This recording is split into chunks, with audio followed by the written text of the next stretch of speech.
lives in St. Louis, Missouri, who has a family, a thriving law practice, and just recently ran for House of Representatives in the state of Missouri in his district.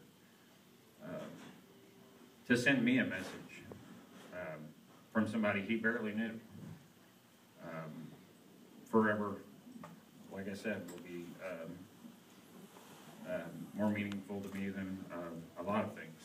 So when it was time to pick out a keynote speaker for tonight, it was the first name that popped into my head, and it was the first name that popped into my head whenever we took nominations for Court of Honor for last year. He was an immediate nomination. So without further ado, and to save you from any more of my babbling, I would like to, it is my esteemed honor to introduce Mr. Derrick Good.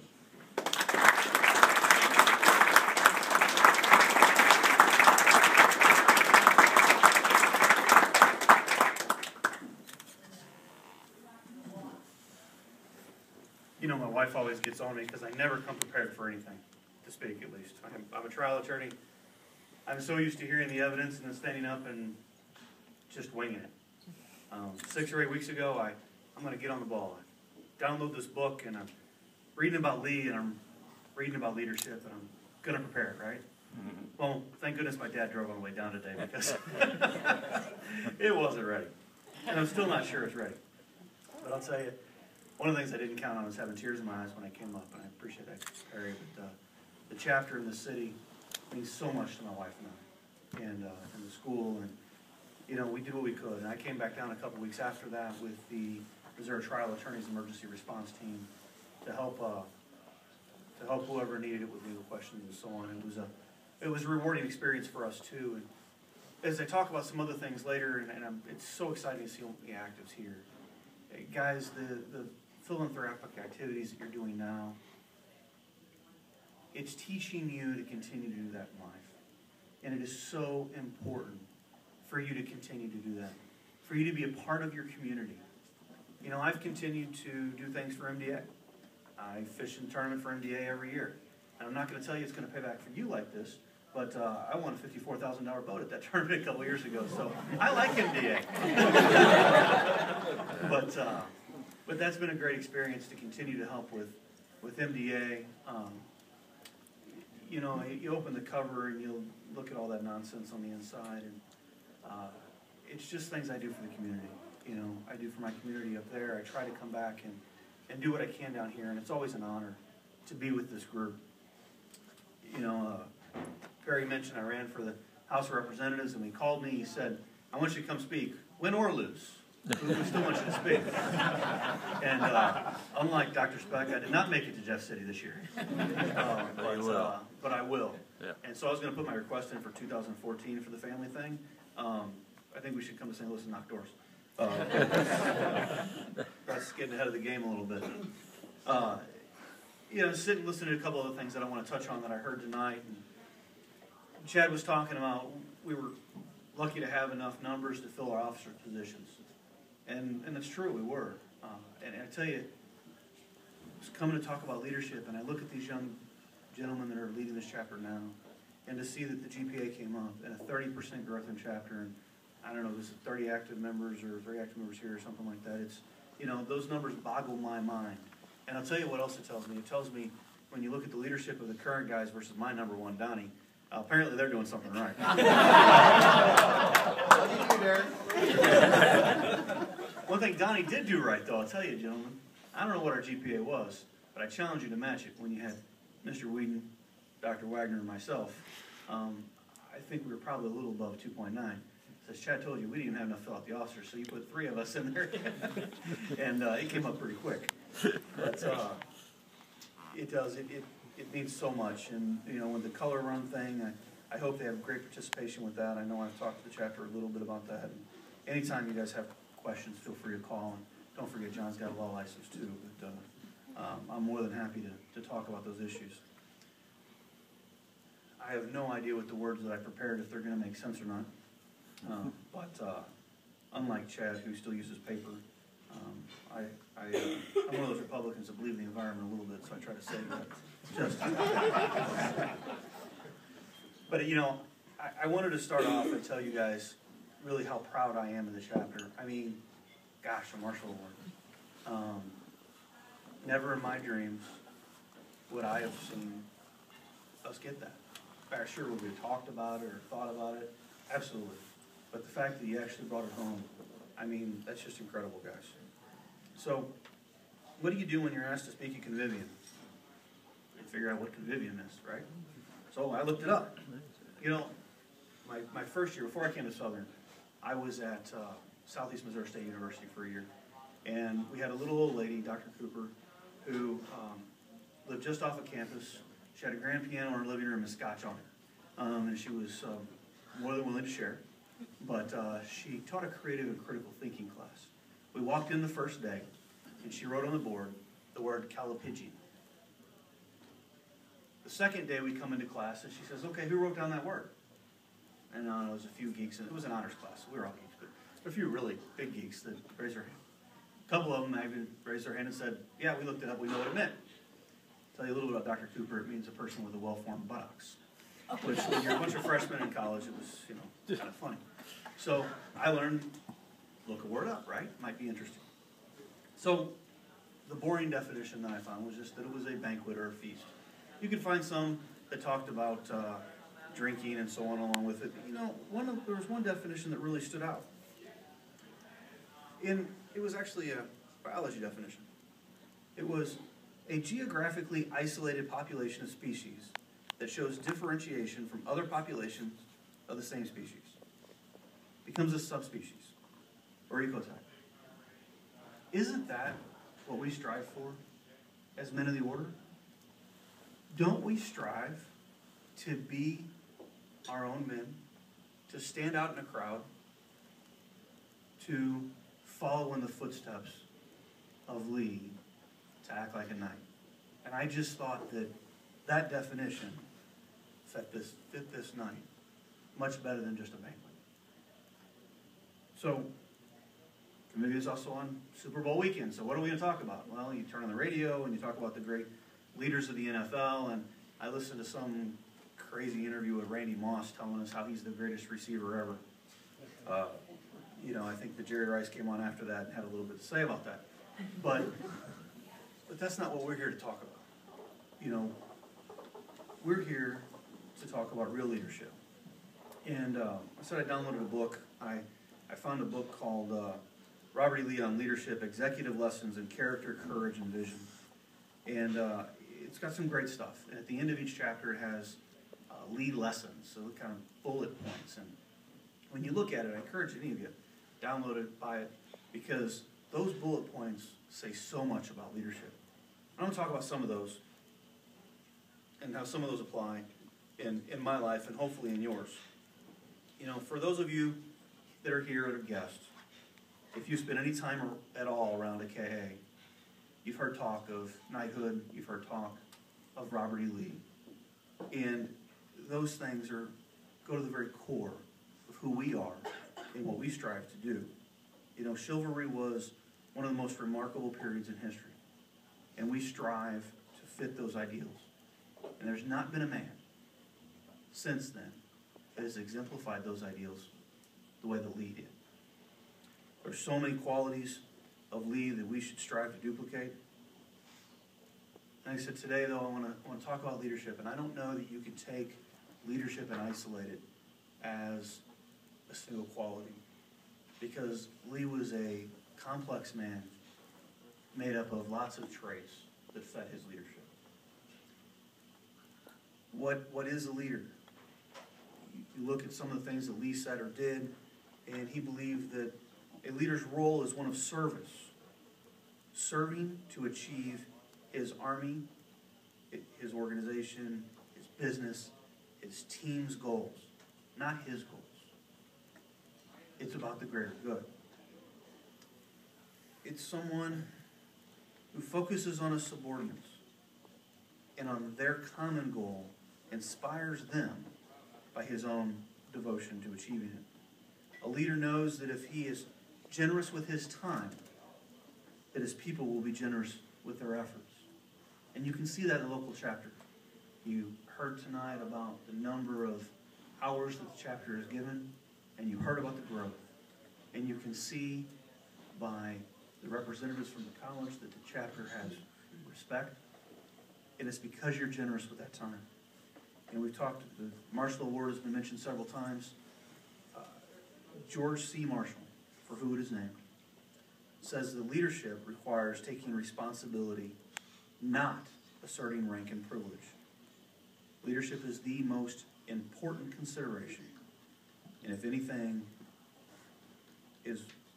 one thing is more important than the other, it's leadership. And that's what Lee said. Perry mentioned my campaign. And I want to talk about that for a second because, you know, Lee achieved a high level of greatness and defeat. He handled it so well and then helped to rebuild this country despite everything that he lost. You know, when facts dictate that one's businesses failed or that one's war is lost and that no further effort could possibly achieve success, a leader knows it is far better to face facts squarely than to carry on a struggle that results only in needless effusions of red ink or red blood. Ultimately, a leader must count the cost of sacrifice not only to himself, but to his people, and act accordingly. Lee was quoted many times after the war saying, "Let the past be but the past. Let us move forward and bear no malice." When a true leader like Lee earns the respect of his adversary, he can save himself many battles in the future. And we know that Lee had that respect. We know that when Lee surrendered, that Grant refused to take his sword. What an act of respect by Grant to make sure that Lee kept as much dignity as he could. You know, loss is hard. When Perry said, "Come speak," I'm like, "Hey, great, we'll have a state rep come talk, and you know, it'll be great," because you know nobody runs an election and expects to lose, right? I raised more money than any state rep candidate in my county ever. I raised $110,000 for a $39,000 a year job. Unfortunately, for whatever reason, Labor made me one of their top 4 targets in the state, and they spent $250,000 against me. So after $360,000 and 16,000 votes, I lost by 200. And I looked at it and I said, you know, those of you who know me know I have a daughter, a 10-year-old daughter that sings, that her biggest question is, when am I going to be discovered? And she has a ton of talent. But I keep telling her, talent only gets you so far. Next is work ethic. And then, in that industry, there's got to be some breaks too. And I've been trying to get her to understand that work ethic part. Because, like any kid, she's in a competition, she doesn't win, she doesn't get first, and she's disappointed her. She wants to crawl up and cry. And I'll tell you, she's been politically active with me since she was about 3 years old. She's knocked doors, she's walked in parades next to Governor Bunch. She has put her heart and soul in political campaigns. And she was devastated the night of my loss. But I assured her of a couple of things.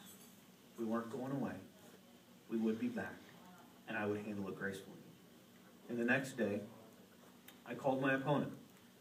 Now understand, this is a gentleman who, I use that word a little loosely, who put out things about me voting on cutting higher education. I've never held office before, so I'm not sure I could vote on that. Not only that, I've got like 360 college hours, and why would I vote on cutting something like that? But he put out some stuff that just flat wasn't true. You know, we avoided that, but that's the stance that they took. He attacked my profession. He attacked my dedication. He would tell people, "Oh, he's just a lawyer. He's just going to sit behind his desk, and he's just going to try to buy this election." Well, my team knocked on over 6,000 out of the 9,000 doors. I don't think that was sitting back doing nothing. But that's what he told people. And some people believed it. But I called him that next day. And I said, "Congratulations." And I wanted him to know that my position in the community was not going to change, that the leadership positions that I had in various organizations were not going to change, and that I would be there for the betterment of the community. And if he needed me for something, I would be there. And I'll never forget that conversation, because completely contrary to him and his reputation, he said, "You are such a gentleman." He said, "And I want to thank you. I want to thank you for everything you do for our community." And I didn't record it, and nobody will ever believe it. But that was the conversation. And, you know, it meant a lot. And I've used that to try to teach my daughter. To try to teach her that there's a lot of good things that can come from a loss. Would KA have a spiritual founder in Robert E. Lee if there hadn't been a loss? Would he have ever taken over the university? Would he have ever gotten education? Lee did some things to change education. Would those things have ever happened? We don't always understand the plan, but there's a plan above us, and we have to trust in it at times, no matter how difficult it is. You see, Lee believed in people. He believed that people mattered, that individuals mattered. There is no system, no matter how well-oiled it is, no matter how omnicompetent that the leader is, that can afford the ignorance of the importance of personnel. You can't ignore the importance of the guys of the chapter and how necessary they are to get a marshal, to put in the hours, to do the work. I have spent a lot of time in my community. You know, there are a lot of things that we do to help others. One organization I'm going to talk about just a tad is Sunny Hill. Sunny Hill is an organization that I'm chairman of, been chairman of for a couple of years. And we provide assistance to developmentally disabled individuals in the greater St. Louis area. In the 6 years I've been on that board, we've gone from $5 million a year annual budget to $11.5 million. I have over 320 full-time employees, and we are right now raising money to build the first fully handicap accessible zip line in the United States, to be built in my county and just south of St. Louis. Those things are cool. And guys, you're learning to do that. And you've got to stay involved. Because one of the things we used to say in that organization is our job was to make the invisible people visible.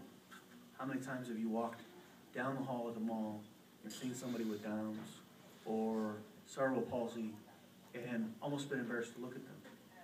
You don't talk to them. You ignore them.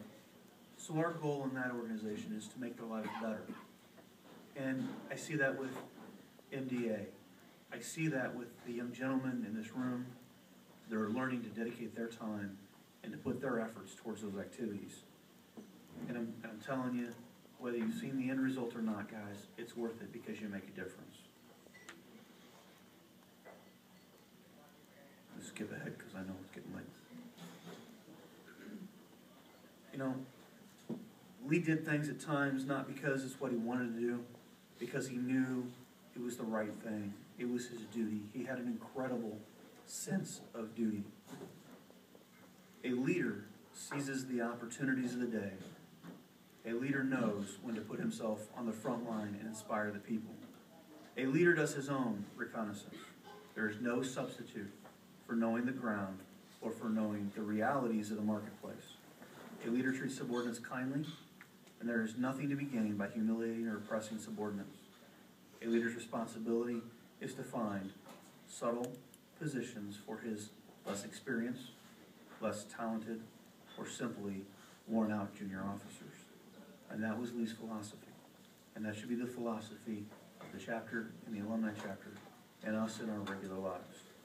A leader has the integrity to face the facts and the courage not to be intimidated by them. Make the most of opportunity, constantly advance towards the objective. And Lee said we cannot afford to be idle. So, I believe it's time. With unbroken regularity and the unfailing reverent tenderness, the Kappa Alpha fraternity yearly celebrates the 19th day of January. Upon that day was born the noblest character that has lived in the mortal flesh since the babe was born in Bethlehem of old Judea. Upon that day was born Robert Edward Lee of Virginia.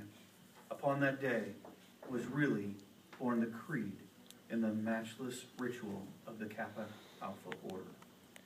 For when he was born, the creed was born, or the inspiration of the creed. Lee himself, living, loving, laboring, perfectly in daily sight of those young men of Washington College, was the proof and indication of the belief that it was possible for a living man to live up to the loftiest level of all human ideals. And in Lee, it was proved to Samuel Ammon's eyes, the ideal and realization of flawless manhood. The ideal and the example of a perfect creed met and mingled in one man. Samuel A. Ammon wrote, almost alone, the ritual of the Kappa Alpha Order, and his name will abide in the annuals while the order lives. Robert E. Lee inspired and visualized in actual living the matchless ritual of our fraternity, and his name will live in our hearts and in human history forever. Ammon was the practical founder. Lee was our spiritual founder. The real toast to the real founder will not pluck one leaf from the laurels of Ammon. There is neither need nor room for another star in the diadem which history has fashioned for Lee. But the spirit of Lee inspired the spirit of Ammon. The life of Lee had fired the heart of Ammon. The fingers of Lee had touched the fingers of Ammon that wrote the creed. If my brothers will rise, will the guests remain seated?